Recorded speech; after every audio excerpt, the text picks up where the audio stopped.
Durante siglos, la humanidad ha vivido bajo una incógnita que quema. ¿Cómo era realmente el hombre que dividió la historia en dos? Los evangelios, aunque detallados en sus parábolas y milagros, guardan un silencio absoluto, casi deliberado, sobre su apariencia física. No nos dicen si era alto o bajo, si su piel era clara u oscura, o si su mirada inspiraba paz o temor. Y ese silencio no parece casual. Pero, ¿qué pasaría si te dijera que existe un documento, un informe oficial enviado al corazón del Imperio Romano, donde se describe a Jesús con una precisión casi fotográfica? Un texto que muchos han intentado ocultar, cuestionar o desacreditar durante siglos. Hablo de la misteriosa carta atribuida a Poncio Pilato. Un documento que, según algunos, sobrevivió a incendios, guerras, saqueos y censuras para contarnos lo que un gobernador romano vio cuando tuvo al hombre más influyente de la historia a solo unos centímetros de su rostro. Hoy no solo vamos a leer ese documento, vamos a desmenuzarlo palabra por palabra. Porque lo que vas a escuchar podría cambiar completamente la imagen que tienes en tu mente. Para entender el peso de este documento, primero debemos entender a Poncio Pilato. Pilato no era un creyente, no era un seguidor, ni siquiera era alguien interesado en temas espirituales. Era un prefecto romano, un hombre formado en la disciplina, en la política, en la frialdad del poder. Su trabajo no era cuestionar la verdad, era mantener el orden. Y Judea, en ese momento, era todo menos estable.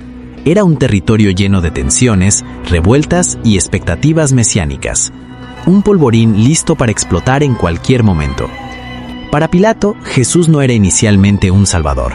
Era un problema, un caso más, un conflicto político que debía resolverse rápido.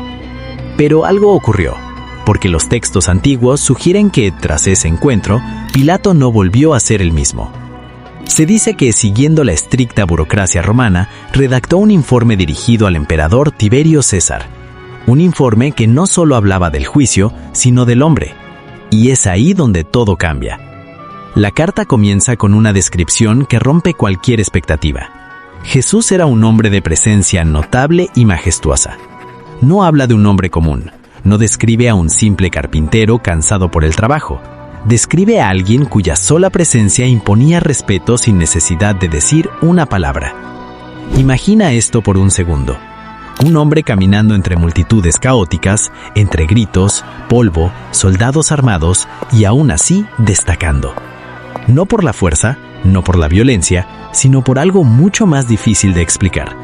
Su cabello, según el documento, era del color de la avellana madura, un tono que en la cultura romana estaba asociado con nobleza. Caía sobre sus hombros con una naturalidad perfecta, dividido en el centro, limpio, casi imposible para alguien que vivía en las condiciones de la época. No era solo su aspecto, era la armonía de todo su ser. Pero lo verdaderamente inquietante llega después. La carta describe su rostro con una precisión casi incómoda. Una frente clara, serena, sin rastro de miedo. Ni una sola línea de ansiedad, incluso sabiendo el destino que le esperaba. Su piel era descrita como limpia, equilibrada, con un leve tono rojizo en las mejillas que transmitía vida. No parecía enfermo, no parecía débil, parecía completo. Y luego, los ojos. Aquí es donde el propio Pilato parece romper su postura de autoridad. Describe unos ojos profundos, intensos, capaces de cambiar con la luz. A veces suaves, a veces penetrantes, pero siempre imposibles de ignorar. No era una mirada común. Era una mirada que, según él, parecía atravesarte, como si no solo te viera, sino que te entendiera. Y eso, para un gobernador romano acostumbrado al poder, era desconcertante.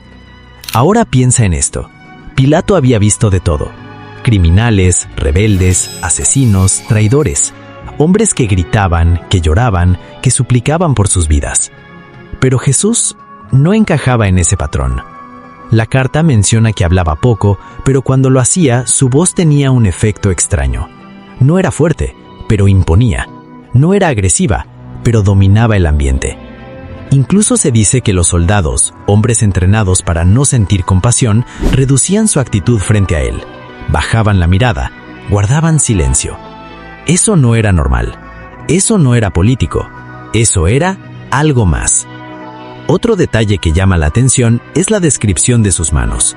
Manos largas, finas, pero firmes. Manos que habían trabajado, sí, pero que aún conservaban una elegancia difícil de explicar.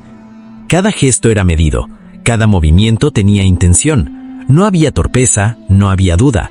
Era como si todo en él estuviera perfectamente sincronizado. Y aquí es donde muchos historiadores hacen una pausa, porque este tipo de descripción no es común en informes romanos. Los romanos eran prácticos, directos, no se detenían en detalles estéticos a menos que algo realmente los impactara. Y claramente Jesús lo hizo. Pero entonces surge la gran pregunta: ¿es real esta carta? Aquí es donde todo se vuelve aún más interesante. Algunos expertos aseguran que es un texto apócrifo, posiblemente creado siglos después para reforzar la fe cristiana. Otros creen que podría estar basado en documentos reales que se perdieron en eventos como el Gran Incendio de Roma o la destrucción de archivos imperiales. Y luego están los que piensan algo diferente, que no importa si el documento es 100% auténtico o no, porque la descripción encaja demasiado bien con el impacto histórico de Jesús. Un hombre que cambió el mundo sin ejército, sin riqueza, sin poder político, tenía que tener algo que lo hiciera imposible de ignorar, algo que incluso un romano no pudiera explicar. La parte final del relato es quizás la más humana y la más perturbadora. Pilato, el hombre que tenía el poder de liberar o condenar, describe el momento en que decide lavarse las manos. Pero no lo hace solo como un acto político. Según esta tradición, lo hace como alguien que intenta escapar de algo que no puede soportar. La imagen de ese rostro siendo destruido, de esa mirada perdiéndose entre el dolor. Se dice que nunca pudo olvidar esos ojos, que esa imagen lo persiguió hasta el final de sus días. Y si eso es cierto, entonces la historia no solo cambió al mundo, también cambió al hombre que tuvo la última palabra. Hoy cuando vemos representaciones de Jesús en pinturas, películas o iglesias, estamos viendo una mezcla de fe, arte y posiblemente ecos de este relato. Ese rostro equilibrado, esa mirada profunda, esa presencia imposible de describir con palabras simples. Al final, más allá de si la carta es auténtica o no, hay algo que queda claro. Jesús no solo fue un mensaje, fue una presencia tan poderosa que incluso quienes no creían en él no pudieron ignorarlo. Y tal vez la verdadera razón por la que no sabemos exactamente cómo era es porque ninguna descripción puede capturar completamente lo que provocaba. Si te gustó este video y quieres más contenido así, dale like, suscríbete y compártelo, porque aquí contamos las historias que otros no se atreven a contar.